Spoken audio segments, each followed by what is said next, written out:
that question, Rodney? Okay, so when you say prove God, basically, like, because when I hear the word prove, like, all I can ever think of is like prove to an individual's satisfaction, because there's no way you're going to universally prove it to anybody. Uh-huh. Like, somebody's always going to have an objection. Somebody's always going to say, well, this isn't good enough for me.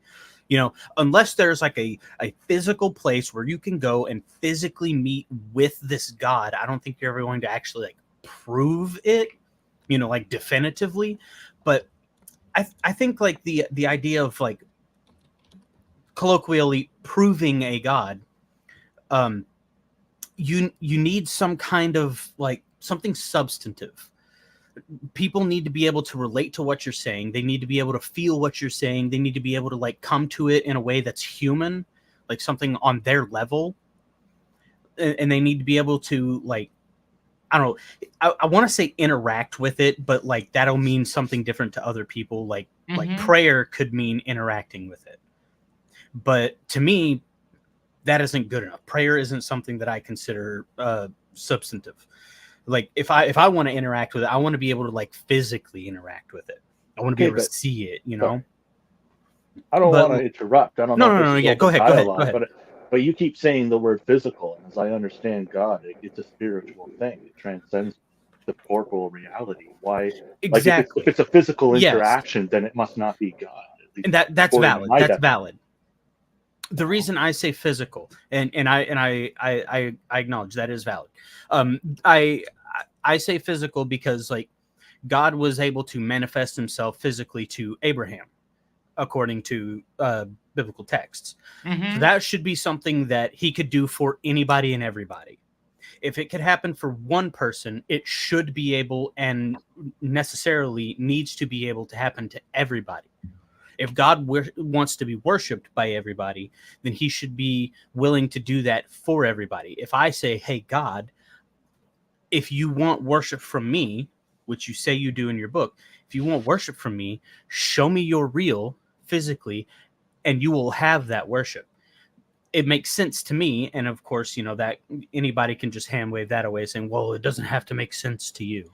But it makes sense to me that the God would be like, okay, I want worship from you. So let me do that for you so I can get that worship from you. Mm-hmm. That's a fair statement, but clearly your interpretation of the Bible is vastly Yeah. different from Yeah. mine. Uh, Now, I've been asked the question, for example, would you accept if God came to you in your dreams? Uh, Hmm. and my obvious answer was like, obviously no, because Really? how could I distinguish me dreaming from God coming to me? He could speak directly into my mind, for example. That would be a better way, at least to go about it with me. He could just like telepathically talk to me. But then again, that would I could also interpret that as me becoming like crazy and thinking that I have voices in my head. So Yeah. I mean, it depends on the person. Some people would accept a dream, but then, for example, if I said he could appear to me for like in some kind of form, maybe like a ghostly form, um, but then maybe I said, well, yeah, maybe I could accept that. And the person asked me, but how would you know you're not hallucinating? And it's like, Yeah. well, I can tell the difference. I've hallucinated before. So, I mean, I think, and if it's like a ghostly apparition of God, then I think that would do the trick for me. But then it goes back to what we were saying with Tyler before that I mean, God should know what it would take to convince me. Okay, so give Yes, go ahead. another example. Let's say you're at the beach having a wonderful day. The sky's blue, the water's warm, the air is sweet, and you're having like a hot dog or an ice cream or something, and you kind of get like this feeling that you should stand back and stand under an awning kind of a thing, seek a little bit of Now I want to go to shelter. the beach. And then the second you do, like a whole bunch of bird droppings fall right where you were just standing, and you're grateful to be under that awning. You know, is that like intuition? Is like how do you articulate that feeling? Because you're saying God's got to speak, and it sounds to me like you're hoping something that's like a very clear language. But from what I was taught, when God speaks to us, it's through intuition. It's through that feeling. No, I would call that a coincidence. Fascinating. Because if you get distracted 10 more seconds with your phone in your hand and you're checking a hot girl on Instagram, then the droppings would come on your head. Okay, but if the droppings fall on your head, would you be like, "Oh wow, I should have stepped back"? Coincidence. Droppings fall on people's head all the time. Yeah, but that doesn't necessarily mean they had that feeling that they should have stood back. Like if you get the feeling to stand back and you stand back and the droppings fall where you were, or you get the feeling to stand back and you shrug it off and then the droppings land on you, are you going to acknowledge that you had that feeling to stand somewhere else? No, I'm I saying don't know. that- Sorry, I don't know if I would make that leap. Whoa. Okay. That's fair. 1 second. Dope Scout says, has anyone on this panel read Romans 1? And since we're at it, Yes. if you're asking, have I, like, if I don't know, I feel like that's probably like a, well, has anybody ever read this? Like, I don't know you, so I'm not gonna like try and like cast that on you, but like it kind of feels like a question like you don't know what you're talking about because you haven't read this kind of a thing. So correct me if I'm wrong in the chat. yeah, Like, yeah, just short correct me if I'm- answer is yeah, most of us I've read the whole atheists, book. a lot of atheists Yeah, several read times. this stuff. Do I So, know what let's Romans just- 1 says off the top of my head? No. No. No, I don't remember. I don't remember it from memory, but let's I go do and know give it a that- quick read. I do So- know that Romans 1 says something about debate being a sin. Like it's listing like a lot of sins, and debate is one of them. So let's go over this very, very quickly and see what we find, because I don't remember it from memory, of course. Paul, a servant of Christ, called to be an apostle and set apart for the gospel of God. The gospel he promised beforehand through his prophets in the Holy Scriptures regarding his son, and who, as to his earthly life, was a descendant of David, and who thought the Spirit of holiness was appointed the Son of God in power by his resurrection from the dead, Jesus Christ our Lord. Through him we receive grace and apostleship to call all the Gentiles to the obedience that comes from faith for his name's sake. And you also are among those Gentiles who are called to belong to Jesus Christ. Let me know. Is that enough, or do we need to read the whole thing? Or I'm not sure what. I don't self-identify as a Gentile. This means nothing to me because I already have objections to some of the things said in these verses. For example, this claim that he was a descendant of David. We don't know that.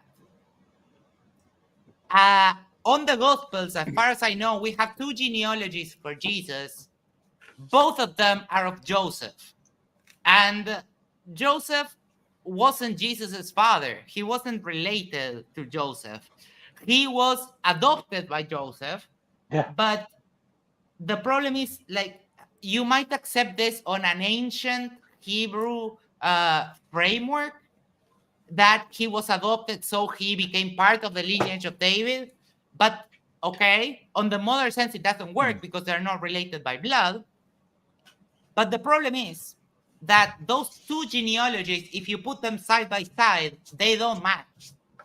Yeah. One Well, of the genealogies goes up to David, and the other genealogy like tries to one up the other one, and goes up to Noah, to Adam, which is all sorts of weird.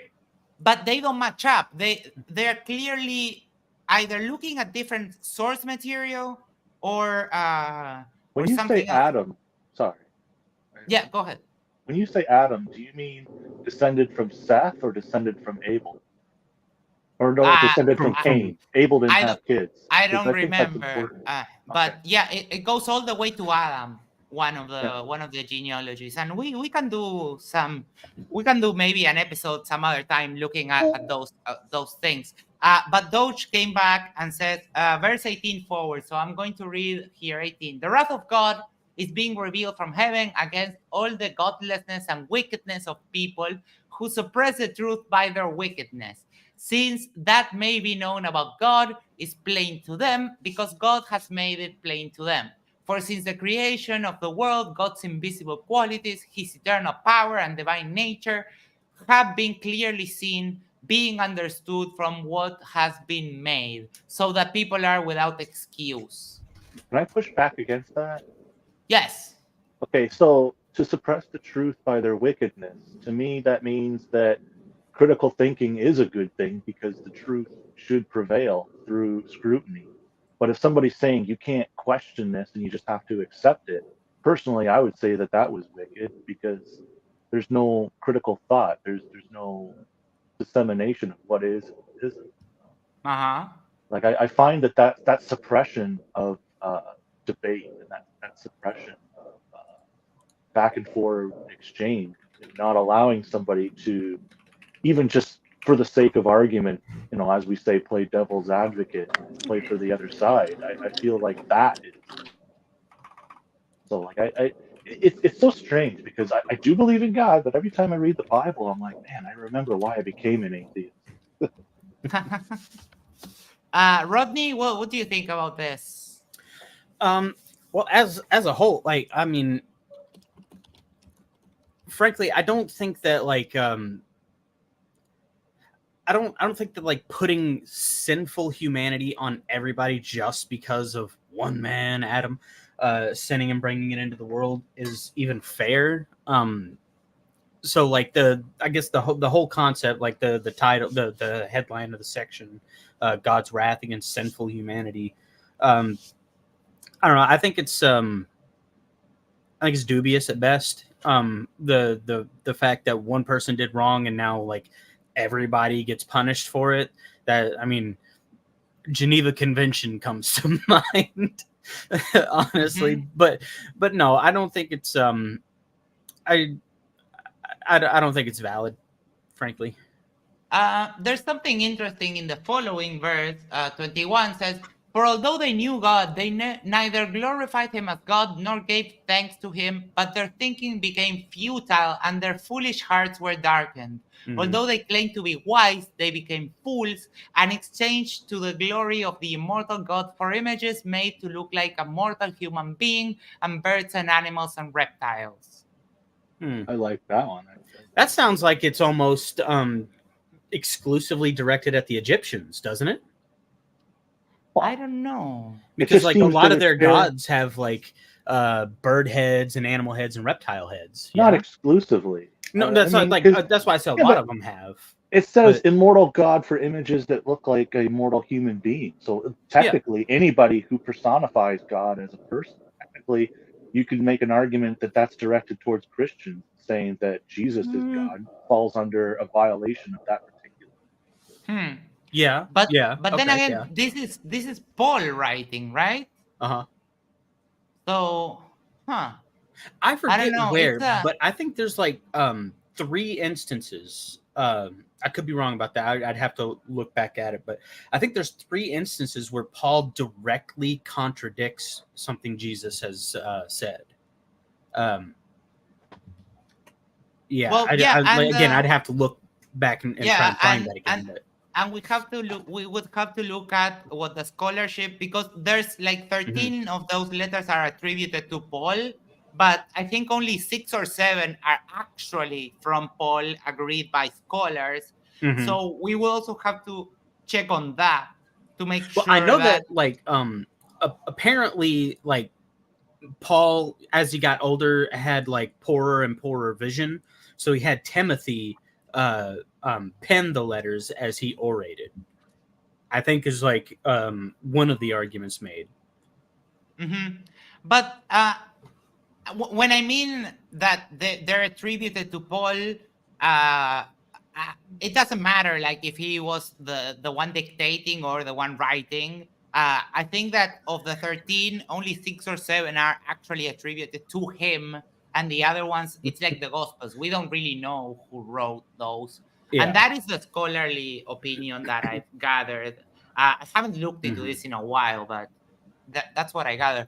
But Doge, I don't know if this was somehow supposed to convince me. It really doesn't. I've read the Bible a couple of times, and it doesn't. By the time I read the Bible, I didn't learn anything from it. I had already sort of formed my personality. I was kind of I try to be a good person. I'm not Mhm. but I didn't need the Bible to teach me that. So I don't know what the point is. So if this was supposed to somehow convince me, it did like a poor job. Because as I say, if we go deep into these things and analyze them, we tend to have a lot of objections in some of these Mhm. things. But thank you for bringing it up. Doge. So we're on the final stretch. Oh, Anyone want to give their predictions? And let's start with Tyler. hey, T Jump's gonna say, "You have the burden of proof. Show me the evidence. Go."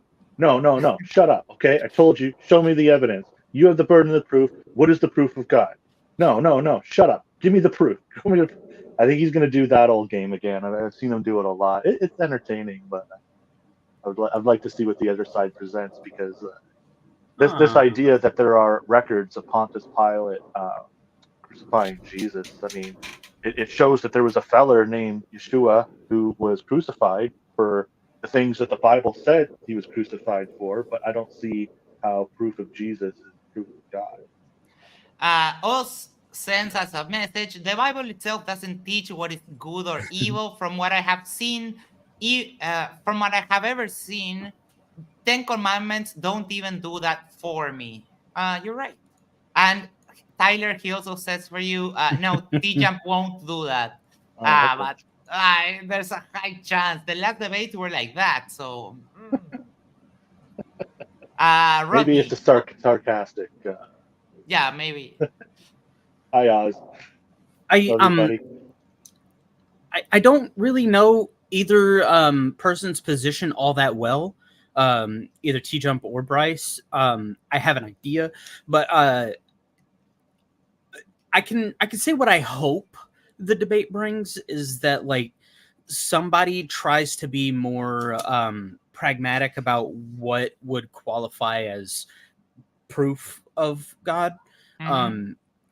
And I don't know, you guys were like talking earlier about like, you know, if it came to you in a dream kind of stuff. And so like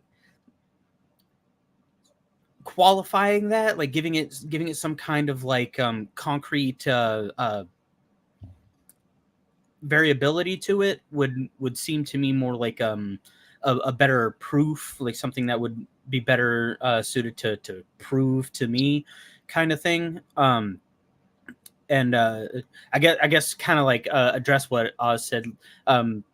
I guess probably the only thing that the Bible would show as good or evil is that God only does what is good, and if somebody like sees something as evil, then that means it goes against God. I guess that's probably like the only roundabout way of saying that the Bible does teach good or evil. I don't know. Just to T-Jump argues that God doesn't exist. Okay. So T-Jump Right. will argue that I mean, naturalism I figured as much, but yeah, I don't know like his like specific stance on it. He's a naturalist, so he argues that naturalism is true, and he explains like what his epistemology is, or something between like what we imagine is true, or what we imagine and what exists external to our bodies, and we develop some type of epistemology to understand the difference between the two things. And he might argue that like, well, quantum phone is best explains why everything exists in God, because we can test that quantum foam actually exists. and we know it exists. And there's physical theories that say universe can arise from quantum foam, basically. Well, normally that's his argument for these type of debates. He won't do the skepticism argument for these. He does a more rational argument. Okay. All right. And what if I said that proof of God's existence is in the smile of every newborn baby? Like It wouldn't mean that's proof. anything. Yeah, what's that mean? Proof of that's just proof that children smile. It doesn't follow from children smiling that God It's exists. like a look at the trees kind of thing. Almost. Yes. Yeah. And Isa, what do you think? What are some predictions, or what do you think is going to happen on this debate? Yeah, really quick, Z Alpha 3000. I think that format was just an agreement between Dustin, Nemos, MDD, and MC Tune, but it never worked out. Yes. He was asking if they're doing the same format. All right, we have Isa back. I'm here. All right, what do you have any predictions for today? Any thoughts on what might happen with this debate? Who's the other guy? The two. We don't know, because I went over to the link that was provided on MDD, and I want to share with you because it's funny. Like, he has nothing on his YouTube channel, like not a thing. It's called Ponder the Cross, but it has absolutely nothing. See, there's a problem with this debate because it's not just proving God; it's proving the Christian God is real, and whatever this person's point of view of the Christian God is real. See, if you're just taking like a neutral position that like a deist, like there's some higher power bigger than us, well, maybe you might argue for like a nature and saying, look at these natural things, everything is put in order, life couldn't exist without God. You can make arguments like that, but if you're making a Christian argument, then you're going to have to prove resurrection, crucifixion, you're going to have to prove the narrative of Christ. It's a lot harder to prove than just saying there's a higher power that runs everything. So I don't know. It's a very specific argument, and I don't know how you can prove that. Amber, if you're watching, there should be a pinned link at the top of the chat. Let me send it to Amber. You can believe in the crucifixion. You can believe in Jesus. Like, I understand that, but I don't think you can prove it personally. Yeah, I think I have the same sort of objection with the premise of the debate, and that's what we were talking with Tyler at the beginning before some of you joined. That I meant Hussein. Sorry. Oh, okay. I think it's a bad premise to have a debate on like proof of God, because you take these things on faith. Maybe it's not the best way to go. And hello, Mary. Click that like button for Mary because she's a beautiful parrot. And blessed is he. No, Billy is not here. I feel like you're stalking him a little bit. Please, like kind of. Mary, yes. And we have a couple of little lamb, Mary.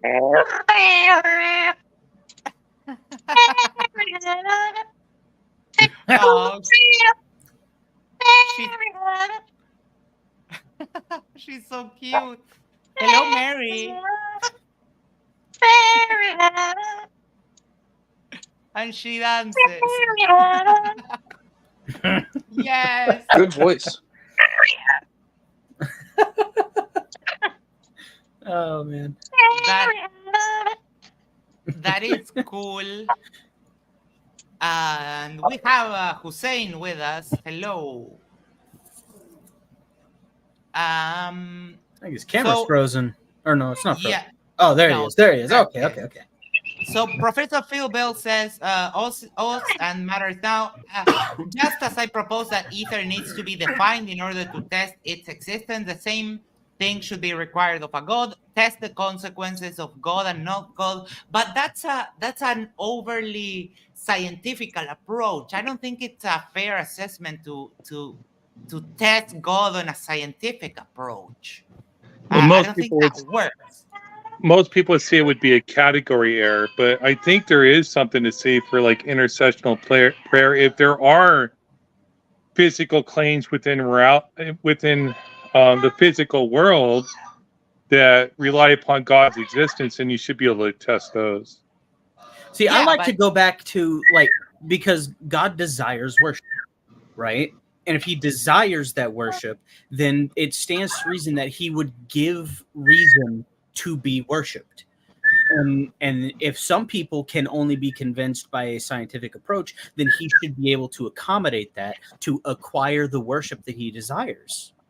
It's, I mean, it's logical, I think. And, you know, it could be said that, well, you know, God doesn't have to be logical to you, and that's fine. But, you know, I don't accept that. Trans logic. I've heard those arguments before. Yeah, isn't that why there's like rational arguments for God, and then also there's people will say, for example, like you see evidence of laws, and therefore there's a lawgiver. It's like a common phrase. Never heard that before. Really? I think I've like It's- loosely heard what you're talking about. Like, you Yeah, know, the point is like if atheists there will are say, I need unchanging things, then those- something like, I must have need- put that in place. Yeah, basically they're like, I need scientific Okay. evidence of God, and they'll basically say like, well, look around you, like there's laws of gravity, there's order, there's these things that are always existing. Like science is under the presupposition that things are always going to be orderly, right? So you can see an ordered world, and then therefore there has to be someone giving a lawgiver to give that order. So they're saying God's like a presupposition for everything we see, basically. And the Quran talks about this with like the 99 names of God and stuff like that. So I thought that's a pretty normal, like that should appeal to people who really care about science for some reason, and a logical argument isn't good enough. Well, yeah, you can hold God as an axiomatic belief that grounds rationality. The problem is, how do we determine? Like, there's like an infinite number of possibilities that could ground like rationality, or like fine tuning, or whatever you want to argue. So to say it's like an agent that's required to do it, like if God has a mind, like a transcendent mind or something that grounds all that, or if it's like just a fundamental aspect of quantum foam, if T-Jump argues for that, is how do we distinguish between those various hypotheses for which is true? All we know right now is that it has the appearance that we can engage rationally with arguments, but just because we can, or engage rationally with the external world, but just because it can, it doesn't necessarily tell us what axioms must be true to be able to reach that conclusion. I guess if you want to be like hyper skeptical, sure. I don't think that's skepticism. That's just that, because I'm not a skeptic. I think knowledge is obtainable. I just don't think you need to necessarily presuppose like an intentionality behind existence Well, when to be able people to say- attain knowledge. Like Oz, when you say fine tuning, right? Like you are, like, isn't that just kicking the can? Like when Jump says that, or whoever says that, like you're basically saying, oh well, like a God doesn't need to exist. It's fine tuning. Well, like, but then people use the argument of fine tuning proving God, right? Or they'll say, then scientists like Richard Dawkins, and when he was wanting to create like the movement, he's like, oh well, we know how the universe was created. It's a big bang, blah blah blah blah. This is just science. But then when you ask them, well, like, well, what caused it? Then they say, I don't know. Like every root goes back to like you need a primary cause, basically, or like a primary mover, which would be a God. Yeah, I agree. And I have a belief of what it is. I believe it's a natural cause and it's unintentional. So, but what is this? If you want to not call it God and you're basically using the word natural cause, well, like, I mean, you're just I guess like you are in a way agreeing. You just don't. You have an aversion to. Well, it. no, I would say it's unintentional though. There's no intentionality behind it. So I think that's the biggest distinction between a God belief and a non-God belief is the intentionality. So I don't think there's a mind behind the universe. So I don't think there's So intentionality. in what way in the world do we? Okay, you believe in science, right? No, I believe the scientific method offers a good pathway to obtain inductive knowledge about our natural world. But I believe I think that like the way you phrase that, Hussein, I think that like you believe in science. That's a little bit of a like a kind of a slippery way to It's put it. loaded. It's Yeah, a loaded well, question. That's so I reframed it so I can agree. I reframed it so I can agree. Like I don't my want to point like is try like and you like believe make in it sound like the you're scientific intending. method, which the scientific method requires or presupposes like consistency and like cause and effect. Mhm. Like you're agreeing basically by conducting science and scientific experiments, you're agreeing to these axioms. Yeah. Okay, but those axioms basically show, or if you believe those axioms, shows that there's no such thing as randomness. Well, if you look at indeterminism, like fundamental reality is indeterminism, possibly, which is randomness. But no, I those axioms are grounded by naturalism. So I'm not like a scientific, like I don't like darn parrot. The more I talk, the louder she gets.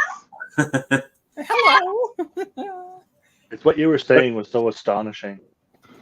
Reminds me of a macaw or a macaw that I knew named Tika. She'd just get louder and louder the more you'd speak. Yeah. What I would tend to disagree is with the premise of this fine-tuning thing. I would say that as far as we can see, the universe seems to be not fine-tuned for life. Because as soon as you leave this planet, if you are not prepared for it, you die. Well, the idea behind fine-tuning argument is that if it was differently, then we wouldn't exist. And it's like I know what, like See, and that that's is the deterministic, case. isn't it? Not the fact that we necessarily because exist on this planet is. But you could just make it a more sound argument to say we're an anomaly, if anything. Mhm. You know, But and- they I are. think we are more anomalous than initially expected. I do. Okay. But isn't another word for anomaly kind of like a miracle? it's a debate started yet? It Yes, looks like the they debate are. started. They're okay. starting. So we'll okay. catch you. Thank you, everyone, for joining us on stage. Thank Bye, you, guys. Mary, for singing us. If you want to hop back for the Thank after you. show, Hussein, the link will be in the side chat, and we'll catch you after the debate. Thank you for being here with us at Matters Now, where your voice matters. Talk to you later. Assalamu alaikum. I'll try and get on.